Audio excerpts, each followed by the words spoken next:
नमस्कार मित्रों, आप लोगों ने कल देख ही लिया होगा कि यूपी ट्रिपल के द्वारा लोअर पीसीएस की वैकेंसी आ चुकी है। तो लोअर पीसीएस की जो बहुत ही वेटेड वैकेंसी थी वो अब आ चुकी है लोअर पीसीएस की। तो इसमें आपके 3 टाइप के पोस्ट हैं। एक है आपका 4200 पे ग्रेड का, एक 2800 पे ग्रेड का और एक 2400 पे ग्रेड का। 3 टाइप के पोस्ट हैं इसमें। इसको लेवल 6 कहते हैं। लेवल 6 है, ये लेवल 6 है और ये लेवल 5 है और ये वाला लेवल 4 है। तो ये 3 टाइप के इसमें वैकेंसी है, 4200 पे ग्रेड, 2800 पे ग्रेड और 2400 पे ग्रेड का। तो आइए डिटेल में देखते हैं कि कौन सी जॉब आपकी किस पे ग्रेड की है और कौन सी पोस्ट इसमें अच्छी मानी जाती है। अच्छी का मतलब ये है कि समझ लीजिए कि किसमें थोड़ा है, पैसा है जिसमें। तो पहले डेट देख लेते हैं हम लोग कि कब ये फॉर्म भरना स्टार्ट होगा। देखिए ये 30 को ये विज्ञापन, इसका नोटिफिकेशन आया है 30 मार्च को। इसके बाद फॉर्म आपका भरना स्टार्ट होगा आपका 29 मई से। मतलब अभी जब लेखपाल का एग्ज़ाम ख़त्म हो जाएगा आपका 21, लेखपाल का एग्ज़ाम कब है 21 मई को। जैसे ही लेखपाल का एग्ज़ाम ख़त्म होगा वैसे ही उसके बाद आपके सामने एक और अच्छी वैकेंसी है और ये अधिकारी लेवल की वैकेंसी है। इसमें कुछ पोस्ट है ईओ वगैरह की, एग्जीक्यूटिव ऑफिसर की। इसमें गाड़ी वगैरह सब मिलता है, इसमें आपको गाड़ी वगैरह भी मिलता है।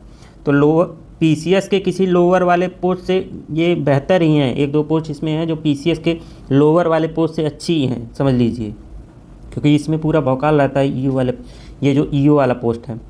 तो 29 मई से ये आपका फॉर्म भरना स्टार्ट होगा और आपका कब तक भराएगा, 18 जून तक। तो ये लगभग 20 दिन का टाइम मिलेगा आपको फॉर्म भरने का, 20 डे का टाइम मिलेगा आपको फॉर्म भरने का। और इसका 18 तक भराएगा फॉर्म, उसके बाद ये संशोधन करने की तिथि आपकी रहेगी 25 जून तक।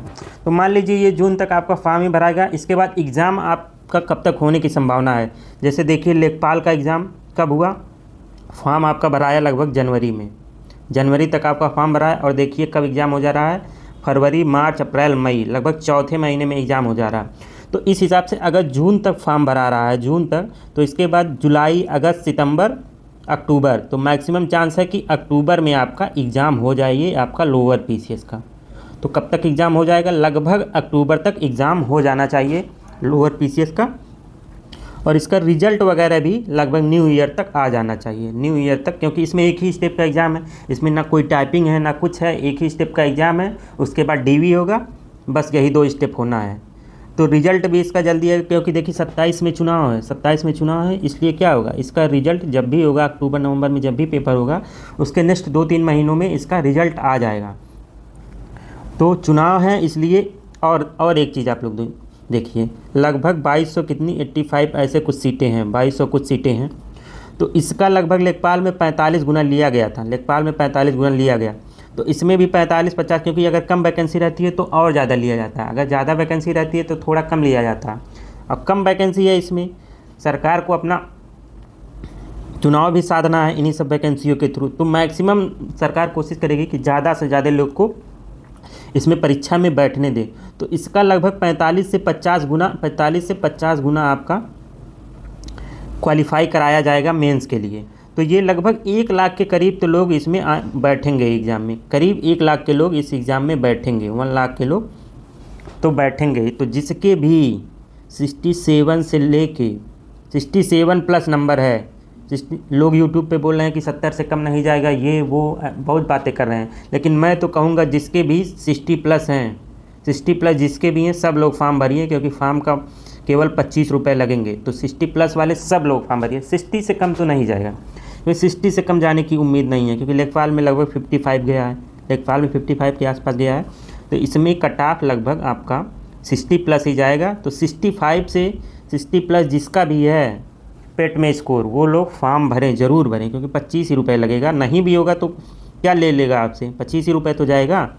लेकिन ये ना हो कि हो जाए, आपके बगल वाले का हो जाए, आपके बराबर नंबर हो उसका हो जाए और आपने नहीं भरा कि मेरा कम नंबर है, और तब बहुत पछतावा होगा।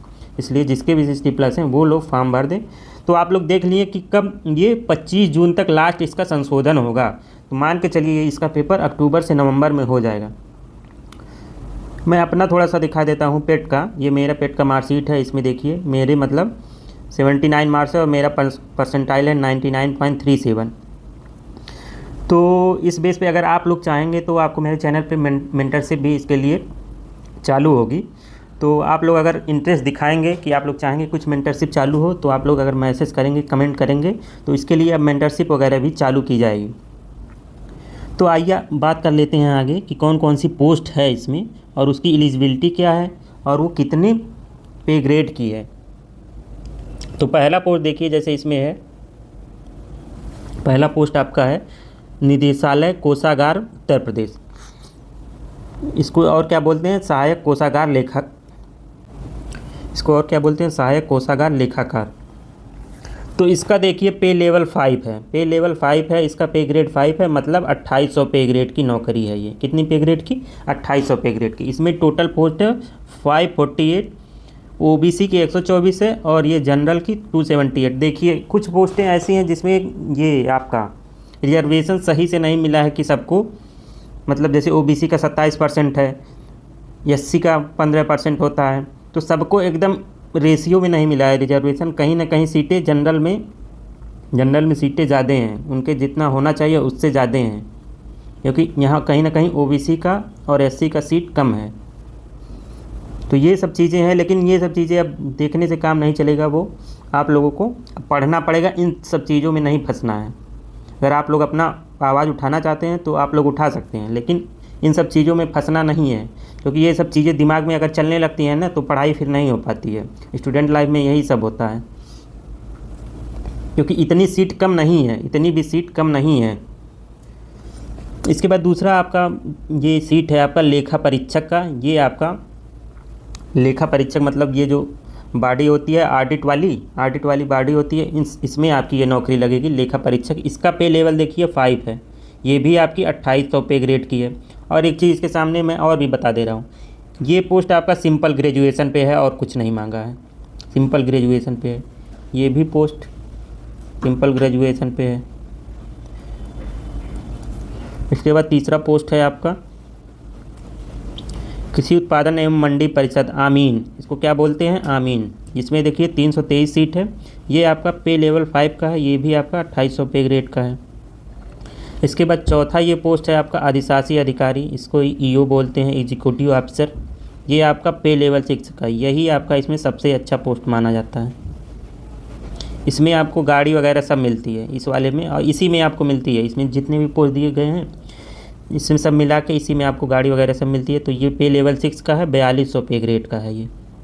और इसमें भी मांगा है आपका ग्रेजुएशन ही मांगा है, इसमें भी आपका ग्रेजुएशन मांगा था इसमें। और प्लस इसके बाद 2 साल के अंदर जो प्रोबेशन पीरियड होता है, उसके 2 साल में आपको ओ लेवल कर लेना है। जिनका ओ लेवल पहले से है वो तो अच्छा है, जिनके पास ओ लेवल नहीं है, ये 2 साल का जो प्रोबेशन पीरियड होता है इसमें आपको ओ लेवल कर लेना है। अगर नहीं करेंगे तो आपका स्थायीकरण नहीं होगा। इसके बाद ये लिपिक का पोस्ट है, राज्य कृषि उत्पादन मंडी परिषद में लिपिक की पोस्ट है। तो इसमें ये देखिए आपका पे लेवल 4 का है, ये आपका 2400 पे ग्रेड का है, 2400 पे ग्रेड का है। और इसमें आपकी है टोटल 229 सीट। इसके बाद चकबंदी, सहायक चकबंदी अधिकारी, ये आपका पे लेवल 6 का है, 4200 पे ग्रेड का। इसमें भी सिंपल क्या मांगा है? ग्रेजुएशन ही मांगा गया है। इसमें मांगा था आपका ईओ में क्या मांगा था? ईओ में आपका मांगा था ग्रेजुएशन प्लस ओ लेवल, लेकिन ओ लेवल पहले से हो ये ज़रूरी नहीं है। आपको एग्ज़ाम निकालने के 2 साल के अंदर, जब भी ज्वाइनिंग होगी उसके 2 साल के अंदर आपको कर लेना है, तो हो जाएगा 2 साल में कहीं ना कहीं से आपका ओ लेवल हो जाएगा। इसके बाद ये सहायक प्रबंधक गैर तकनीकी, इसमें 134 पोस्ट है, ये भी पे लेवल 6 का है। और एक चीज़ ये भी देखिए आप लोग, ये जो अस्थायी लिखा है ये सब परमानेंट नौकरी है। ये अस्थायी इसलिए लिखा गया है क्योंकि मैक्सिमम नौकरी में 2 साल का प्रोबेशन पीरियड होता है, तो इसलिए अस्थायी लिखा गया है। वो सब अस्थायी ही पोस्ट है, कोई भी अस्थायी पोस्ट नहीं है। 2 साल के बाद आपका अस्थायीकरण हो जाएगा। तो इसमें 134 पोस्ट है और ये भी आपका ग्रेजुएशन पर ही है।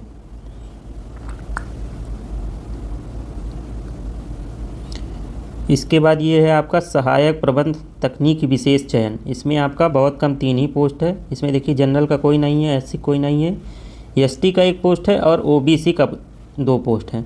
तो जब भी आप लोग फॉर्म भरेंगे तो इन सब चीज़ों को भी ध्यान रखेंगे कि उसमें आपका पोस्ट है भी कि नहीं है। अगर मान लीजिए इसमें जनरल का कोई पोस्ट नहीं है, जनरल वाले ये लोग अपने जो भी उसमें आप लोग डालेंगे ऊपर नीचे, उसमें ये सबसे नीचे डालेंगे क्योंकि इसमें जनरल का पोस्ट ही नहीं है।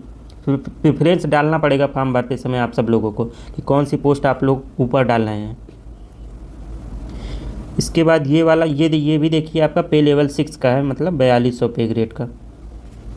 इसके बाद ये केंद्र प्रभारी का पोस्ट है, इसमें आपका 92 और ये पे लेवल 5 का है 2800 पे ग्रेड का।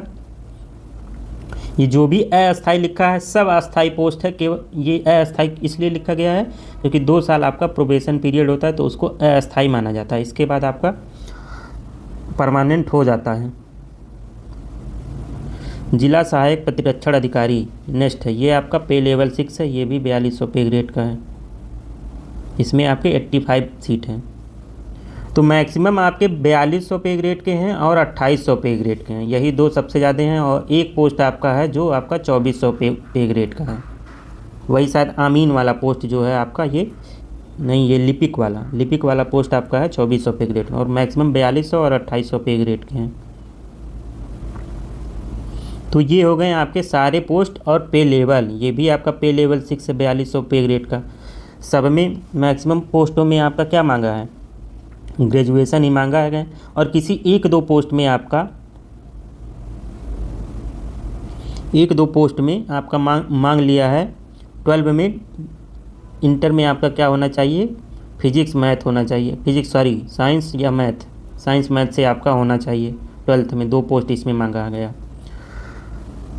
तो ये है टोटल आपका नोटिफिकेशन, इसमें आप लोग देख लीजिए, खुद से भी एक बार देखिएगा कि कौन से पोस्ट हैं और किस में क्या क्वालिफिकेशन मांगा गया है, खुद से भी पढ़ लीजिएगा एक बार। तो थैंक यू।